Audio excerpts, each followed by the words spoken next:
سید ولد آدم خیر الانام، اس پہ لاکھوں درود، اس پہ لاکھوں سلام۔ الحمد لله نحمده ونستعينه ونستغفره ونؤمن به ونتوكل عليه ونعوذ بالله من شرور أنفسنا ومن سيئات أعمالنا، من يهده الله فلا مضل له ومن يضلله فلا هادي له، وأشهد أن لا إله إلا الله وحده لا شريك له، وأشهد أن سيدنا وشفيعنا وحبيبنا ومولانا محمدا عبده ورسوله، أما بعد فقد قال الله تبارك وتعالى في كتابه العظيم والفرقان الحميد: أعوذ بالله من الشيطان الرجيم، بسم الله الرحمن الرحيم، يا أيها الذين آمنوا قوا أنفسكم وأهليكم نارا وقودها الناس والحجارة، صدق الله العظيم. وقال النبي صلى الله تعالى عليه وسلم: ألا كلكم راع وكلكم مسؤول عن رعيته، أو كما قال عليه الصلاة والسلام، وعلى آله وصحبه أجمعين.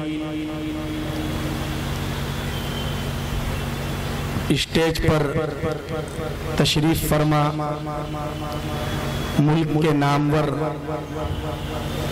مشہور بابصیرت عالم دین آل انڈیا مسلم پرسنل لا بورڈ کے سیکریٹری محترم حضرت مولانا رحمانی صاحب، اور ہم سب کے مخدوم و محترم حضرت مفتی حذیفہ صاحب، معزز علماء کرام، سامعین عظام، بزرگوں، دوستوں، دینی بھائیوں، عزیز بچوں اور پردہ نشی مائیں اور بہنیں، ہم سب کے لیے خوشی، مسرت اور سعادت کا موقع ہے کہ ہم اور آپ دین کی نسبت پر، قرآن مقدس کی نسبت پر منعقد ہونے والے اس پروگرام کا حصہ بنے ہوئے ہیں۔ یہ مدرسے کے طلباء ہیں، مدرسے نے انہیں تیار کیا ہے اور یہ اس لائق بنے ہیں کہ علماء کے ہاتھوں ان کے سروں پر دستار حفظ سجائی گئی ہے۔ میرے بزرگوں اور دوستوں، مدرسوں کے مشن کو سمجھیے۔ یہ مدرسے کیوں اس ملک میں اسلامیان ہند کے لیے اور خود اس ملک میں رہنے والے سارے انسانوں کے لیے ضروری ہیں؟ یہ مدرسے در حقیقت ہمارے ایمان، عقائد اور صحیح فکر کے تحفظ کا ذریعہ ہے۔ دارالعلوم دیوبند قائم ہوا، کن حالات میں قائم ہوا تھا؟ اس کا پس منظر کیا ہے؟ ہم میں سے بہت سے لوگوں کو اتنا تو معلوم ہے کہ انگریز اس ملک میں اس لیے آئے تھے کہ تاکہ یہ سونے کی چڑیا ہے، یہاں کے سورسز سے فائدہ اٹھائیں، یہاں کی دولت پر قابض ہو جائیں۔ ہمیں تاریخ میں یہ بات بتلائی جاتی ہے اور کسی حد تک یہ بات صحیح بھی ہے، لیکن یہ پورا سچ نہیں ہے۔ پورا سچ یہ ہے کہ انگریز ایک مشن رکھتے تھے، ان کے پاس اپنا ایک ویژن تھا، ایک کلچر تھا، ایک مذہب کے داعی اور مبلغ کی حیثیت سے وہ اس دیش میں آئے تھے۔ ان کا مشن یہ تھا کہ پورے ملک کو عیسائیت کے رنگ میں رنگ دیا جائے، تاکہ اگر کچھ لوگ نام کے مسلمان ہو بھی تب بھی کم از کم ان کے دماغ میں اسلام کے خلاف بغاوت کے جراثیم بو دیے جائیں۔ इसलिए जहां जहां अंग्रेजों का कब्जा होता था, पादरियों की फौज उतार दिया करते थे। आगरा में कई मुस्लिम मोहल्ले इन पादरियों की मेहनत की वजह से बिल्कुल मुर्तद हो गए। इन हालात में हमारे बुजुर्गों के लिए चैन से बैठना मुमकिन नहीं था। इसलिए अकाबिर उलमा, औलिया अल्लाह, बुजुर्गान दीन और सुलहा अपनी खानकाहों से और अपनी इबादतगाहों से बाहर निकले और वो सर जोड़कर बैठे। दोनों महाज पर उन्होंने अंग्रेजों का मुकाबला किया।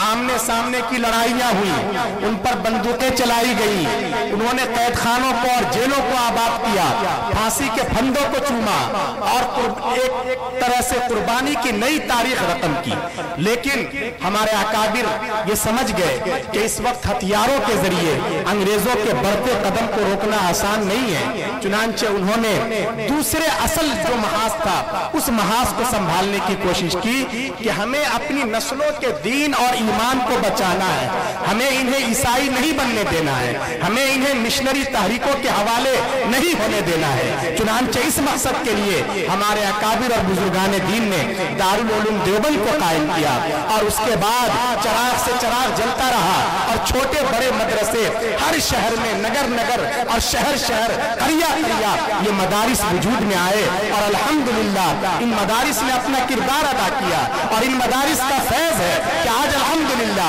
आपके चेहरों पर दाढ़ियां हैं, आपके सरों पर टोपियां हैं, मस्जिद के बुलंद बुलंद मनारे हैं, बड़े बड़े मदरसे हैं, दावत और तबलीग की बरकत है। ये जमीयत उलमा हिंद अपनी कुव्वत के साथ काम कर रही है। ये उलमाए किराम हैं, सुलहा हैं, ये सब दर हकीकत इन्हीं मदारिस का फैज़ान है। अल्हम्दुलिल्लाह आज भी यहाँ मुसलमान अपने ईमान पर कायम हैं और इंशाअल्लाह अपने ईमान के साथ इस देश में पूरी कुव्वत के साथ और मजबूती के साथ जिंदा रहेंगे। हमारे इन बुजुर्गों ने जो मदारिस का जाल बिछाया था उसका फायदा हुआ, नस्लों का ईमान महफूज हुआ। इस वक्त भी ये मदरसे उसी फिक्र को लेकर चल रहे हैं और जो चैलेंजेस हमारे बुजुर्गों के सामने थे इस वक्त भी सूरत हाल कोई बहुत अच्छी नहीं है। जैसा कि हजरत मुफ्ती हुज़ैफा साहब ने इशारा किया, बहुत ज्यादा चैलेंजेस हैं, हमें इन चैलेंजों का मुकाबला करना है। और सबसे बड़ा चैलेंज ये है कि हमारे नस्लों का दीन कैसे बाकी रहेगा, उनके ईमान की हिफाजत कैसे होगी। यलगार है यलगार। बहुत से लोगों को ये डर है कि एक ऐसे वक्त में जबकि लोग छोटे छोटे मफाद के लिए सिर्फ चंद सरकारी स्कीमों से फायदा उठाने के लिए अपना नाम तक बदल डालते हैं, अपने धर्म को बेच देते हैं। हमारे नौजवान लड़के और लड़कियां कॉलेजेस जाते हैं या एक कोचिंग सेंटर का रुख करते हैं, किसी के मोहब्बत में बहक जाते हैं और फिर एक वक्त वो आता है जब अपने मजहब को ही सलाम कर बैठते हैं। इन हालात में अपने नस्लों के दीन और ईमान की हिफाजत की फिक्र ये इस वक्त का सबसे बड़ा चैलेंज है, ये इस वक्त का सबसे बड़ा मसला है। याद रखिए, अगर इसको संजीदगी से नहीं लिया गया तो मुस्तकबल क्या होगा कुछ कहा नहीं जा सकता। इसलिए इन मदरसों के किरदार को समझिए, इन मदरसों के वजूद को समझिए। हमें अपने ईमान की भी फिक्र करनी है, हमें अपने नस्लों के भी ईमान की फिक्र करनी है। ये बच्चे हमारे पास अमानत है। अल्लाह ताला के यहाँ कल क़यामत के दिन हमसे इन बच्चों के बारे में बासपुरस होगी, हमसे पूछा जाएगा।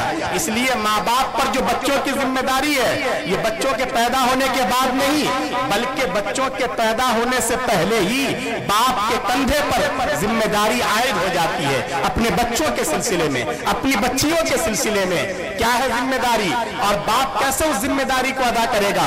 प्यारे आका सल्लल्लाहु अलैहि वसल्लम ने इशारा फरमा दिया कि देखो, एक नौजवान अगर शादी की उम्र को पहुंचे तो वो आजाद नहीं है कि जिससे आंखें चार हुई, जिसकी खूबसूरती मन को भा गई, उसे अपनी बीवी बना ले और उसको दुल्हन बनाकर अपना घर आबाद कर ले।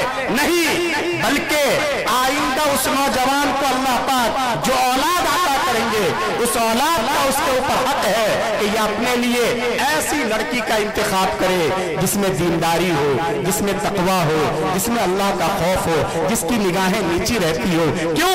इसलिए कि अगर वो दीनदार लड़की को अपनी बीवी बनाकर लाएगा तो आइंदा उसकी कोख से जो बच्चा जन्म लेगा, उसकी गोद में जो बच्चा पलेगा और बढ़ेगा, وہ شیخ عبد القادر جیلانی بنے گا, وہ نظام الدین اولیاء بنے گا, وہ معین الدین چشتی اجمیری بنے گا, وہ حضرت نانوتوی بنے گا, وہ شیخ الہند بنے گا, وہ مدنی بنے گا. لیکن اگر کوئی ایسی لڑکی کو اپنے گھر میں لاتا ہے جس کا اسلام سے کوئی تعلق نہیں, جو قرآن نہیں پڑھ سکتی, جس کا کریکٹر صحیح نہیں, بغیر پردے کے جہاں وہاں شاپنگ کے لیے دوڑتی رہتی ہے, رات بھر موبائل پر اس کی موبائل کے اسکرین پر اس کی انگلیاں گھومتی رہتی ہے, وہ فلمیں دیکھتی ہے, ننگی تصویریں دیکھتی ہے, صرف گانے سناتی ہے. اگر ایسے غلط اخلاق کی لڑکی کو, بددین لڑکی کو اگر وہ بہو بنا کر, بیوی بنا کر اپنے گھر میں لاتا ہے تو یاد رکھیے عام طور سے اس کی گود میں جو بچہ پلے گا اور بڑھے گا وہ شیطان تو ہوتا ہے, عام طور سے اچھا انسان نہیں ہوتا.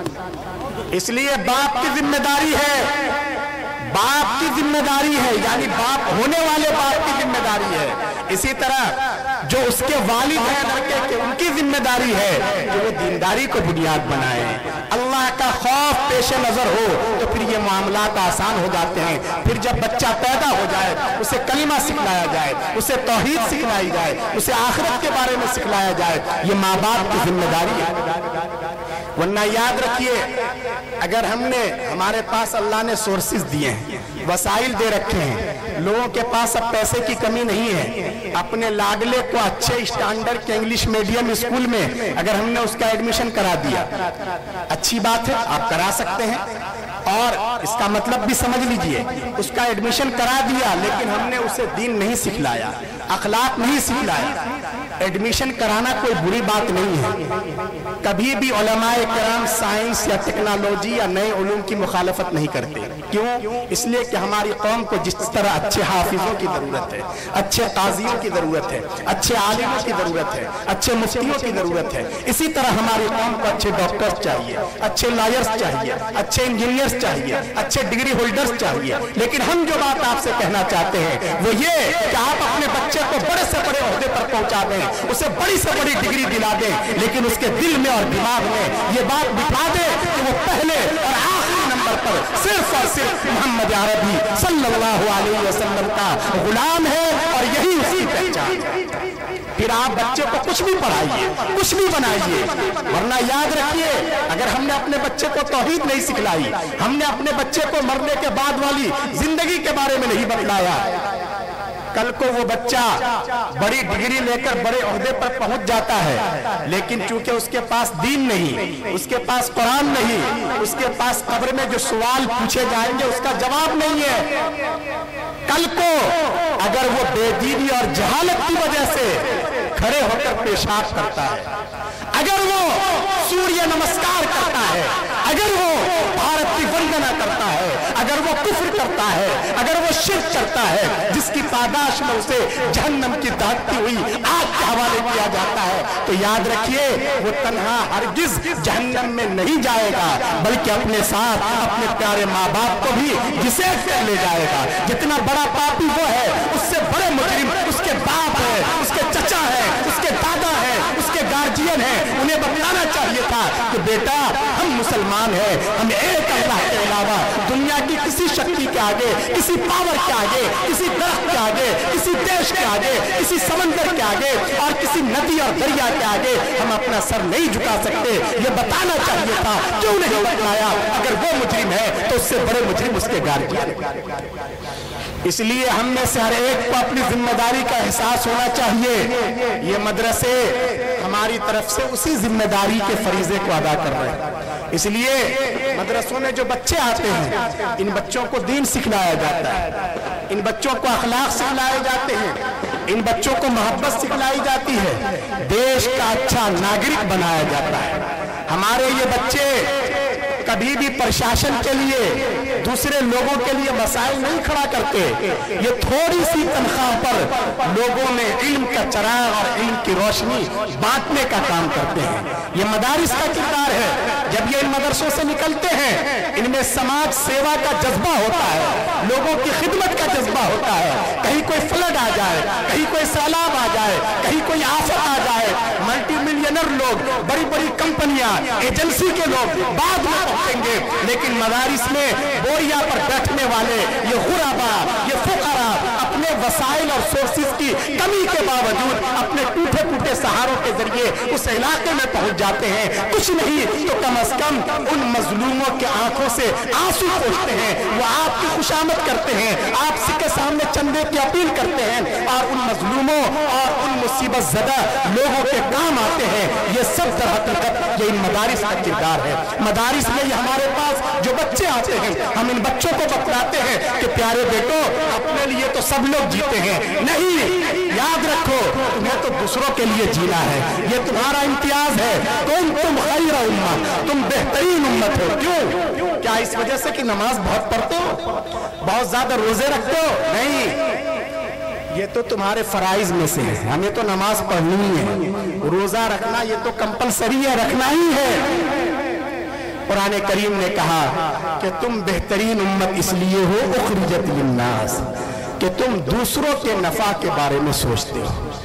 अगर मोहल्ले में आग लगती है तो तुम्हें सिर्फ अपने घर की आग बुझाने की फिक्र नहीं होती, बल्कि पड़ोसियों के बारे में भी सोचते हो। तुम सिर्फ अपने लिए नहीं, लोगों के लिए जीते हो, लोगों के दुख दर्द को बांटते हो, इसलिए तुम बेहतरीन उम्मत हो। तो तुम्हें बेहतरीन उम्मत बनने का अमली नमूना पेश करना है लोगों के सामने। हम इन बच्चों को बतलाते हैं कि प्यारे बच्चों, मोहल्ले के जिस मकान में तुम रहते हो, उस मोहल्ले के उस मकान के बाहर जो सड़क गुजरती है, अगर तुम उस पे पानी डालते हो, तुम उस पे कूड़ा करकट डालते हो, जिसकी वजह से आने जाने वालों को तकलीफ होती है, वार्ड मेंबर चाहे तुम्हारा कुछ न बिगाड़ सके, गांव का प्रधान और मुखिया तुम्हें कुछ न कह सके, लेकिन तुम जिस शरीयत को फॉलो करते हो उसके एतबार से तुमने जुर्म किया है। ये ऐसे मुसलमान ना हो, अल मुस्लिम मन सलिम अल मुस्लिमून मिन लिसानी व यदी, मुसलमान तो वो है जिसकी जबान से और जिसके हाथ से दूसरे मुसलमान महफूज रहे। या अखलाकियात की तालीम इन बच्चों को दी जाती है, बड़ों का एहतराम करना सिखाया जाता है,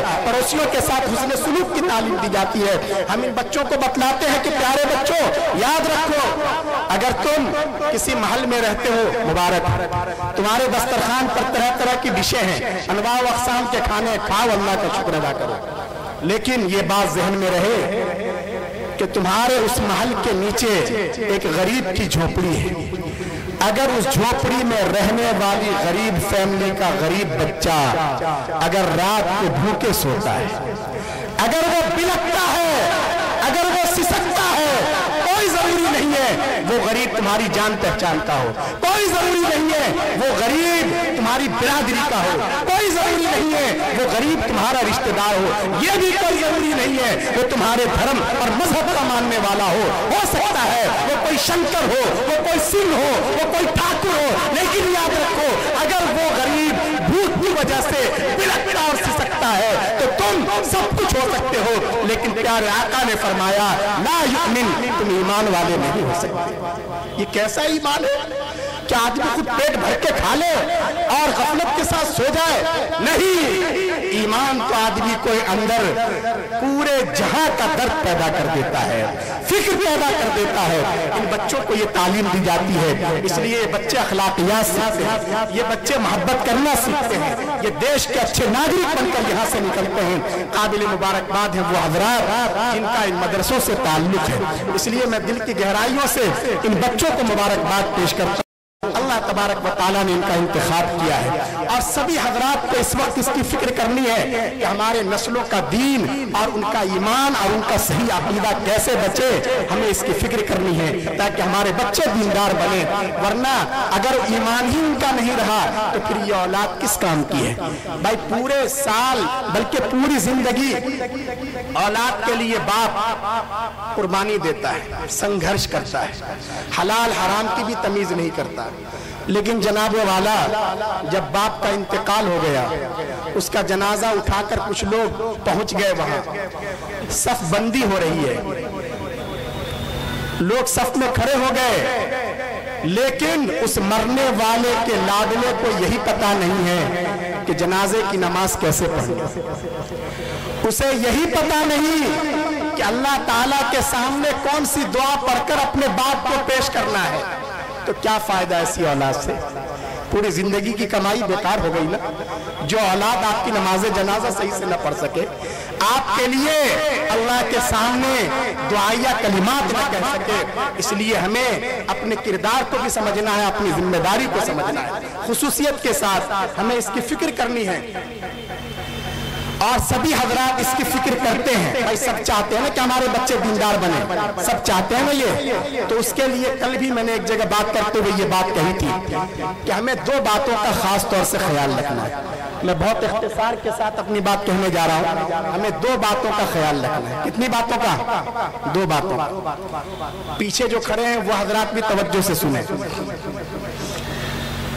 एक तो ये है कि अगर हम ये चाहते हैं कि हमारे बच्चे दीनदार बने, नेक नाम बने, तो पहली फिक्र ये करनी है कि हमारे बच्चों के पेट में जो लुकमा जा रहा है, जो ग़िज़ा जा रही है, ये बिल्कुल हलाल हो, साफ सुथरी हो, पाकीज़ा हो, तय्यब हो, कोई शक और शुबे वाली ग़िज़ा ना हो, हराम माल ना हो, शुबे वाला माल ना हो।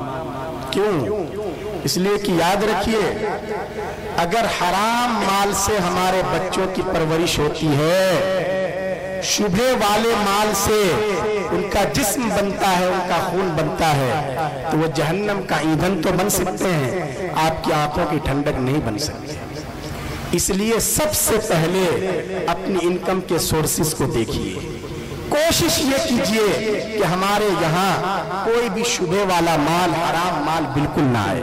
कहीं ऐसा तो नहीं कि हम अपने बच्चों के लिए जो ग़िज़ा फराहम कर रहे हैं, हमने बिला वजह बैंक से लोन ले रखा है और हम गवर्नमेंट की कृपा समझते हैं कि इसमें तो सिर्फ 2% सूद अदा करना पड़ता है, या ये कि हमने फिक्स डिपॉजिट करवा रखी है, गलत किस्म की इंश्योरेंस की पॉलिसियों के चक्कर में पड़े हुए हैं, और इस तरह हराम माल हमारे बेडरूम तक पहुंच रहा है, हमारे बच्चों के पेट में जा रहा है। याद रखिए, ये सूद का पैसा, ये चाहे ये ब्याज खा वो कम हो या ज्यादा हो, ये हराम है, नाजायज है, शरीयत में इसकी इजाजत नहीं है। अल्लाह ने साफ फरमा दिया, अहल्लल्लाहुल बै' व हर्रमर रिबा। अल्लाह ने कारोबार को और बिजनेस को हलाल करार दिया है, अल्लाह ने रिबा और सूद को बैन कर दिया है, उस पर पाबंदी आयद कर दी है, उसको हराम करार दिया है। इसलिए सूद लेने वाला, पाक में सूद देने वाला, सूद के लेन देन पर फार्म पर जो सिग्नेचर करता है, जो गवाह और एजेंट बनता है, इन सब पर अल्लाह की लानत। इसलिए लोगों, सबसे पहले हमको इसकी फिक्र करनी चाहिए कि हमारे घर में हमारे बच्चों के पेट में जो ग़िज़ा जाए वो बिल्कुल हलाल हो, पाकीज़ा हो। फिर आप देखिए जिंदगी में कितना लुत्फ आता है और नमाजों में जी लगता है, गुनाहों से बचने का जज्बा पैदा होता है। लेकिन अगर ये लुकमा ही हराम होता है तो फिर ये हराम लुकमा हमें फजर में उठने पर आमादा नहीं कर सकेगा, और गुनाह के एतबार से तबीयत में हर वक्त खलजान की कैफियत रहती है। इसलिए एक काम ये करना है कि अपने बच्चों के पेट में जाने वाली ग़िज़ा की फिक्र करनी है, पहला काम ये करना है। दूसरा काम, अगर हम चाहते हैं कि हमारे बच्चे नेक बने, तो दूसरा काम हमें ये करना है कि हम खुद भी नेक बने। हमें क्या करना है? खुद भी नेक बनना है। इस बात को अच्छी तरह नोट कर लीजिए, माँ बाप के किरदार का बच्चों पर बहुत ज्यादा असर पड़ता है। अगर माँ बाप नेक होते हैं तो बच्चों में भी नेकी की सिफात आती है, अगर माँ बाप बुरे होते हैं तो बच्चों में भी वो बुरी सिफात मुंतकिल होती है। इसलिए हमें, अगर हम गुनाह के काम कर भी रहे हैं तो कम से कम अपने इन लाडलों के लिए, अपने इन बच्चों के लिए इन गुनाहों से तौबा कर लेनी चाहिए। माँ बाप अगर नेक होंगे तो बच्चे भी दीनदार और बच्चे भी नेक होंगे और उनकी जिंदगियों में बहार आएगी, वो खुशो खुर्रम रहेंगे। इसलिए इसकी बहुत ज्यादा फिक्र करने की जरूरत है, वरना अगर हम रात के अंधेरे में भी गुनाह करें, मोबाइल पर बिला वजह के गेम खेलते हैं, अब तो ऐसे भी गेम हैं, लॉटरी और जुआ और सट्टेबाजी से मुताल्लिक जो प्रोग्राम है, इस तरह की चीजें हम देखते हैं और हम ये समझते हैं कि हमारा लाडला तो सोया हुआ है, खर्राटे ले रहा है, अभी तो कोई जाग नहीं रहा और किसी को पता नहीं चल रहा है। ऐसा होता नहीं है कि बच्चे पर इसका असर न पड़े। अगर हम रात के अंधेरे में भी गुनाह के काम करेंगे तो उसका भी बच्चों की अखलाकियात पर असर पड़ता है। اس لیے ہمیں جھوٹ نہیں بولنا ہے, ہمیں کسی کو دھوکہ نہیں دینا ہے, میاں بیوی کو آپس میں گالم گلوچ نہیں کرنی ہے تاکہ بچوں کی تربیت پر اچھا اثر پڑے. اور ماں باپ کی نیکی کا اثر کتنا زیادہ پڑتا ہے اس کا اندازہ آپ اس سے لگا لیجئے کہ حضرت موسیٰ علیہ السلام, حضرت خضر علیہ السلام کا تذکرہ اللہ تعالیٰ نے سورہ کہف میں کیا ہے. ایک بستی کا تذکرہ کیا ہے جس بستی کے لوگ بڑے خراب قسم کے, بد اخلاق قسم کے تھے, انتہائی بخیل تھے, مہمانوں کو پوچھتے نہیں تھے. یہ حضرات بھی جب پہنچے تو انہوں نے صاف منع کر دیا کہ ہم آپ کی ضیافت نہیں کر سکتے. لیکن اس بستی میں ایک نیک آدمی تھا, جوانی میں اس کا انتقال ہو گیا, اس کے 2 چھوٹے چھوٹے یتیم بچے ہیں. اس نے یتیم بچوں کے لیے جو اپنا خزانہ تھا محفوظ رہے اس کو دیوار کھود کر وہاں دفن کر دیا. سیلاب کا پانی آیا اور اس نے دیوار کو جھکا دیا. قریب تھا کہ وہ دیوار اپنی جگہ سے گر جاتی اور وہ خزانہ اوپر کو آ جاتا اور گاؤں کے جو دبنگ قسم کے لوگ تھے وہ اس خزانے پر قابض ہو جاتے. اللہ تبارک و تعالیٰ نے وقت کے جلیل القدر پیغمبر حضرت موسیٰ علیہ السلام کو وہاں بھیج دیا. حضرت خضر کو بھیجا اور ان سے صاف کہہ دیا کہ آپ اس دیوار کو سیدھی کیجئے, ان بچوں کے خزانے کو محفوظ کیجئے اور آپ کو اس پر کوئی اجرت بھی نہیں لینی ہے, کوئی فیس بھی نہیں لینی ہے. کیوں؟ قرآن کریم نے اس کی وجہ بتلائی. یہ سب اس لیے ہے وَكَانَ أَبُوهُمَا صَالِحًا, اس لیے کہ ان دونوں یتیم بچوں کا جو باپ تھا وہ نیک تھا. نیک باپ کی اولاد کو اللہ ضائع نہیں ہونے دیتا. اللہ نیک باپ کی اولاد کے خزانے اور بیلنس کی بھی حفاظت کرتا ہے. اللہ تبارک و تعالیٰ نے سورہ کہف کے ذریعے ہمیں یہ سبق دیا ہے. اس لیے ہم بھی نیکی کی راہ کو اختیار کریں. اور بہرحال یہ بچے بہت زیادہ قابل مبارکباد ہیں جن کے سروں پر ابھی دستار سجائی گئی ہے, اور یقیناً یہ ان کی بڑی سعادت مندی کی بات ہے اور یہ بڑے انمول ہیں. آپ دنیا کے کسی بھی سکے اور کرنسی کے ذریعے ان کو تول نہیں سکتے. ان کی قیمت دنیا میں لگائی نہیں جا سکتی. ان کی قیمت کا اندازہ تو اس دن ہوگا جب دنیا کی ساری کرنسیاں بالکل فیل ہو جائیں گی. اس وقت یہ آگے بڑھیں گے, بڑے بڑے ملٹی ملینر ہوں گے, گاؤں کے پردھان جی ہوں گے, منسٹر صاحب ہوں گے, لیکن کسی کی ہمت نہیں ہوگی کہ وہ سفارش کے لیے ایک لفظ بول سکیں. لیکن ہمارے ان عزیزوں میں سے کوئی عزیز ممکن ہے آگے بڑھے گا اور اللہ کے قریب جائے گا اور کہے گا کہ خدایا میرے پیارے پیغمبر نے خبر دی تھی اور جو خبر دی تھی وہ 100% صحیح تھی. ہمیں بتلایا گیا تھا کہ جو بچہ تیری پاک کتاب کو اپنے سینے میں محفوظ کر کے لائے گا خاندان کے 10 آدمیوں کے بارے میں تو اس کی سفارش کو قبول کرے گا. اللہ فرمائیں گے کہ ہاں یہ ہمارا وعدہ تھا اور ہے, ہمارے یہاں وعدہ خلافی نہیں ہوتی. بتاؤ تم کیا کہنا چاہتے ہو. ممکن ہے یہ بچہ آگے بڑھے گا. کیا نام ہے شیخ تمہارا, کیا نام ہے؟ ماشاءاللہ یہ طلحہ ہیں, یہ ریاض ہیں. کوئی بھی ممکن ہے کہ پھر یہ چھوٹا سا بچہ آگے بڑھے گا اور کہے گا کہ خدایا یہ آپ نے جن لوگوں کے لیے جہنم کا فیصلہ کیا ہے میرے اللہ یہ تو میرے دادا جان ہیں, دنیا میں مجھ سے بڑی محبت کرتے تھے. یہ تو میری دادی ہیں, ہمیشہ مجھے لاڈ پیار کے ساتھ رکھا کرتی تھی. خدایا اس پاک کتاب کی عظمت کا واسطہ جس کا آپ نے مجھے حافظ بنایا ہے میں آپ سے گزارش کرتا ہوں کہ آپ ان کے لیے جہنم کے بجائے جنت کا فیصلہ کر دیجئے. حالانکہ اللہ پاک جہنم کا فیصلہ کر چکے ہیں, لیکن آپ قربان جائیے ان حفاظ کی عظمت پر کہ اللہ تبارک و تعالیٰ ان کی ریکویسٹ کے بعد, ان کی سفارش کے بعد پھر سے اللہ تعالیٰ اس کی دادی کے لیے, اس کی نانی کے لیے, چچا کے لیے, ماموں کے لیے, خالہ کے لیے, نانا کے لیے اللہ پاک پھر سے جنت کا فیصلہ کر دیں گے. لوگوں اس دن ان حفاظ کی قدر و قیمت کا اندازہ. اس لیے قابل مبارکباد ہے, یہ قابل مبارکباد ہے ان کے والدین جنہوں نے اپنے بچوں کو ان مدرسوں کے حوالے کیا. ان والدین کے سر پر بھی عظمت کا تاج سجایا جائے گا. بلکہ طبرانی کی روایت میں تو عجیب و غریب ہے کہ ایک نہیں بلکہ باپ کے اعزاز میں اس کے سر پر ڈبل تاج سجایا جائے گا. وہ باپ پریشان ہو جائے گا اور کہے گا کہ خدایا ہمارے اعمال تو اتنے اچھے نہیں تھے کہ اتنا زیادہ ہمارا اعزاز اور اکرام ہو. یہ کیوں ہمارا اتنا اعزاز اور اکرام ہو رہا ہے؟ فرشتے کہیں گے یہ इस वजह से है कि तूने अपने बेटे को हाफिज कुरान बनाया था, इसलिए आज अल्लाह की तरफ से सब लोगों के सामने तेरा एहसास और इकराम किया जा रहा है। उस दिन वालिदैन को एहसास होगा कि जिंदगी में यकीनन हमने भी अक्लमंदी का एक फैसला किया था जिसका फायदा हमें आज भी महसूस हो रहा है। इसलिए इनके वालिदैन काबिल मुबारकबाद है, इनके असातिदा काबिल मुबारकबाद है।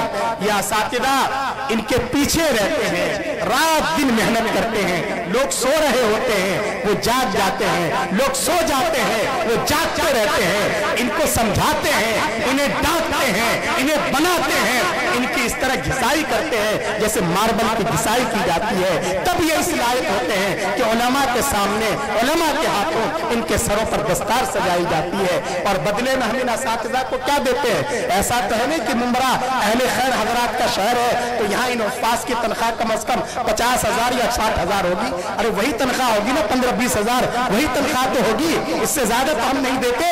और याद रखिए ये उलमा, ये हुफ्फाज इस तनख्वाह और इन पैसों के लिए इनके पीछे मेहनत भी नहीं करते।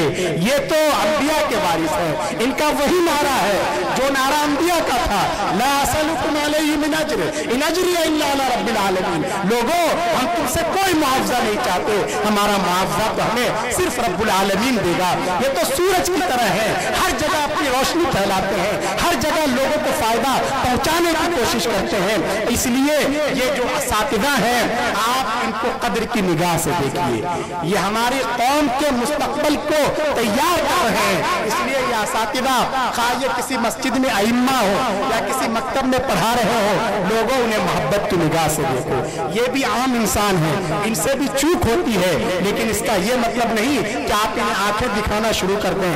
एक तजर्बे की बात याद रखिए, और ये बाज मुसन्निफीन में लिखी भी है ये बात कि जो लोग उलमा से, बुजुर्गों से, सुलहा से ताल्लुक रखते हैं, उनकी खिदमत करते हैं, उनके साथ मोहब्बत के बोल बोलते हैं, अल्लाह ताला उन पर भी करम की निगाह डालते हैं। और अल्लाह इन उलमा के साथ ताल्लुक की वजह से, मस्जिद के इमाम की देखरेख की वजह से अल्लाह उसकी नस्लों में उलमाए रब्बानीयीन पैदा कर देते हैं। दादा अंगूठा छाप थे, सिग्नेचर भी नहीं कर सकते थे, लेकिन देखिए माशाअल्लाह पोते को अल्लाह ने मुफ्ती शरई मतीन बना दिया। क्यों? इसलिए कि दादा मस्जिद के इमाम साहब का बड़ा एहतराम करते हैं। मकतब के इमाम साहब, मकतब के जो उस्ताद थे, उनके सामने कभी वो जोर से नहीं बोले। उनके पास पैसे नहीं थे, फिर भी कभी कभी चाय पिला दिया, न्याजमंदी का इजहार करते थे। वो अपनी कब्र में पहुंच गए, लेकिन उन उलमा के साथ मोहब्बत की बरकत से अल्लाह उनके पोतों को उलमाए रब्बानीयीन में शामिल फरमाते हैं। लेकिन दूसरी तरफ ये भी है कि अगर कोई बहुत पढ़ा लिखा हो, खूब दीन के काम से लगा हुआ हो, खुद आलिम ही क्यों ना हो, लेकिन अगर उसके दिल में इल्म दीन की कदर नहीं है, अगर वो उलमा की तौहीन करता है, अगर वो इन अइम्मा की तौहीन करता है, तो अल्लाह बड़ा बेनियाज है। अल्लाह ऐसे लोगों की नस्लों को इल्म की रोशनी से महरूम कर देता है। इसलिए अपनी नस्लों पर हमें जुल्म नहीं करना है। अगर हम मस्जिद के इमाम हैं, हमें गुस्सा, अगर हम मस्जिद के ट्रस्टी हैं, मस्जिद के सदर साहब हैं, मस्जिद के मुतवल्ली हैं, और गुस्सा बर्दाश्त नहीं होता और गुस्से में इमाम साहब को बुरा भला कह देते हैं, तो आप मुतवल्ली पद से इस्तीफा दे दीजिए, ताकि आपकी नस्लें इल्म की रोशनी से महरूम ना हो। ये काम कोई और कर लेगा, लेकिन आप इनकी बद्दुआएं मत लीजिए। आप इसकी वजह से इल्म की रोशनी को अपनी नस्लों के लिए खत्म मत कीजिए। इसलिए लोगों, कौम के इन मुहसिनों को कद्र की निगाह से देखो, इनकी अजमत को समझो। चाहे आज इनकी अजमत समझ में ना आए, लेकिन कल को इनकी अजमत जरूर समझ में आएगी। तो ये असातिज़ा काबिल मुबारकबाद है। ये जो मदरसे के जिम्मेदारान हैं, ट्रस्टीज हैं, ये हजरत काबिल मुबारकबाद है। ये आपके पास एक मरतबा नहीं 10 मरतबा आते हैं, आपके खुशामद करते हैं, और इस तरह चंदा जमा कर करके इन उलमा को तैयार करते हैं। और उसके साथ साथ आप सभी हजरात जो यहाँ से लेके जो हमारे भाई बैठे हुए हैं, और पीछे जो हजरात खड़े हुए हैं और बैठ नहीं सके अब तक, वो हजरात भी, और जितनी माएँ और बहनें हैं, और इधर जो हमारे जो अजीज बच्चे हैं, और जो दूसरे सामीन हैं, जितने भी यहाँ बैठे हैं या खड़े हैं, آپ سبھی حضرات قابل مبارکباد ہیں. کیوں؟ اس لیے کہ آپ کے تعاون سے، آپ کی محبتوں سے یہ ادارے چل رہے ہیں. قاسم العلوم چل رہا ہے، دارالفلاح چل رہا ہے، دارالعلوم دیوبند چل رہا ہے. یہ آپ کی محبتوں سے، آپ کے تعاون سے یہاں علماء تیار ہو رہے ہیں، یہاں حفاظ تیار ہو رہے ہیں، اسلام کی سرحدوں کی حفاظت کرنے والے اسلام کے سپاہی تیار ہو رہے ہیں. ضرورت اس بات کی ہے کہ علماء کے ساتھ، بزرگوں کے ساتھ، صلحاء کے ساتھ، دارالعلوم دیوبند کے ساتھ، دعوت و تبلیغ کے ساتھ، جمعیت علماء ہند کے ساتھ ہمارا یہ تعلق فتنوں کے زمانے میں اور زیادہ مضبوط ہو، مستحکم ہو، تاکہ ہم صحیح ڈگر پر اپنی زندگی کو جاری رکھ سکیں. اللہ تبارک و تعالیٰ آپ حضرات کے جذبات کو قبول فرمائیں، آپ حضرات کی آمد کو قبول فرمائیں. میں دل کی گہرائیوں سے ان بچوں اور ان کے والدین اور اساتذہ کے ساتھ ساتھ خاص کر عزیز مکرم قاری محمد حسان صاحب کو مبارکباد پیش کرتا ہوں. یقیناً انہوں نے اپنے والد محترم کے لیے اور دوسرے مرحومین کے لیے صدقہ جاریہ کا ایک بہتر سامان فراہم کر دیا ہے. آج حضرت مولانا اعجاز صاحب کی روح اس قدر اطمینان محسوس کر رہی ہوگی جب اتنے سارے طلباء حفاظ کی شکل میں تیار ہو رہے ہیں. اور میں بہت زیادہ ان کو مبارکبادی کے کلمات پیش کرتا ہوں. اور خاص کر میں بہت زیادہ معذرت بھی چاہتا ہوں. ہمارے مخدوم و محترم حضرت مولانا عمرین محفوظ رحمانی صاحب دامت برکاتہ یہاں موجود ہیں اور انہوں نے ایک طرح سے مجھ پر کرم کیا. جو ترتیب تھی اس ترتیب کو حالانکہ پلٹ دیا گیا اور اس کو حضرت والا نے برداشت کیا. یہ بہت بڑی بات ہے. بڑے لوگوں کا ظرف ہوتا ہے. یہ باہر سے آنے والے لوگوں کی رعایت کرتے ہیں. میں دعا کرتا ہوں اللہ تبارک و تعالی حضرت والا کے فیض کو اور زیادہ عام فرمائیں. بہت اہم کام کر رہے ہیں جو اس وقت ضرورت ہے جس مشن کو لے کر چلنے کی. اللہ تعالیٰ عافیت کے ساتھ آپ کی عمروں میں برکت عطا فرمائے. اور آپ حضرات کا بھی دل کی گہرائیوں سے شکر گزار ہوں. جو باتیں کہی گئی ہیں اللہ تبارک و تعالیٰ ان باتوں پر ہم سب کو عمل کی توفیق عطا فرمائے. اس ادارے کو ظاہری اور معنوی ترقیات سے نوازیں. تمام ضروریات کا غیر سے تکفل فرمائے اور آپ حضرات کی محبت کو، آپ حضرات کے تعاون کو بے انتہا قبول فرمائے. آمین. وآخر دعوانا ان الحمدللہ رب العالمین. سید ولد آدم خیر الانام